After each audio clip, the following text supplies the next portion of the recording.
Hello, this is the Truth Channel, and in today's video, we'll be watching a video which could suggest that Russia is moving nukes and that North Korea is about to do something very bad.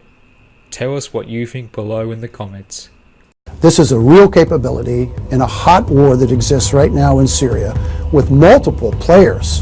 It is an acceleration of a problem and an escalation of real damage that could take place. Intelligence agencies from Seoul to Washington watching to see if North Korea's combustible ruler is preparing for a provocation sometime around America's election.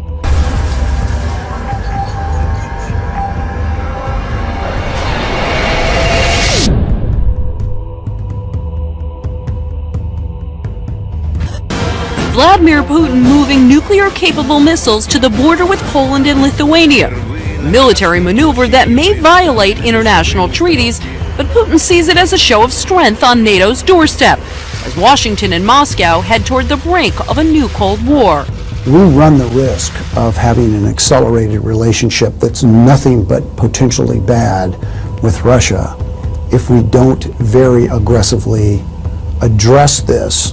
Putin's nuclear brinkmanship comes as U.S. intelligence agencies publicly named Russia for launching cyber attacks on U.S. political groups, finding, quote, based on the scope and sensitivity of these efforts, that only Russia's senior-most officials could have authorized these activities. On Monday, WikiLeaks, which the U.S. has linked to Russia, released new emails from Hillary Clinton's campaign chair as fears grow of Russia's interference in next month's election.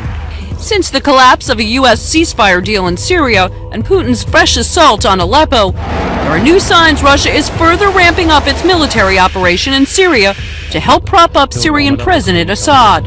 Russia and the regime owe the world more than an explanation about why they keep hitting hospitals and medical facilities and children and women. These are acts that beg for an appropriate investigation of war crimes. Russia announcing just today their plans for a permanent naval base in Syria. And Moscow's deployed an advanced anti-aircraft missile system to northwest Syria near Turkey. Troubling development for U.S. pilots flying missions against ISIS. Citing what he called aggressive steps that threaten Russian national security, Foreign Minister Sergei Lavrov warned those in the U.S. calling for more aggressive military action in Syria are playing a, quote, very dangerous game. These are not simply academic discussions about posturing and alignments. This is a real capability in a hot war that exists right now in Syria with multiple players. It is an acceleration of a problem and an escalation of real damage that could take place.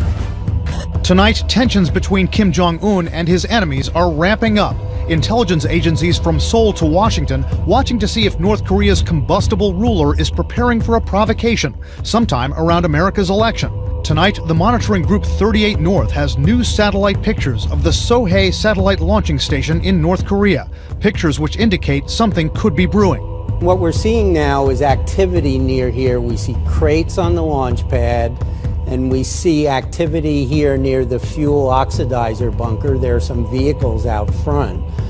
And so this could mean that the North is getting ready to launch a rocket. Sohae is a recently upgraded rocket station, the place where North Korea launched a satellite in February, and other rocket tests, and more.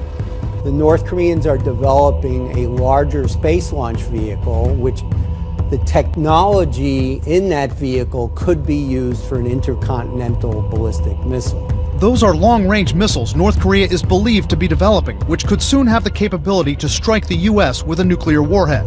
A U.S. intelligence official tells CNN Kim Jong-un could launch more missile tests in the coming weeks. Kim's aggression prompting the U.S. to make its own statement, these B-1 bombers over South Korea. And U.S. and South Korean forces are stepping up military drills like the ones seen here.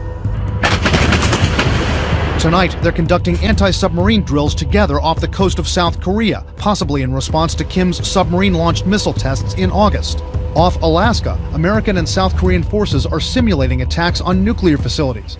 And recently, South Korea's defense minister said his country has elite troops on standby to assassinate Kim Jong-un if South Korea feels threatened by North Korea's nuclear weapons. But analysts say the North Koreans are better trained for that kind of mission.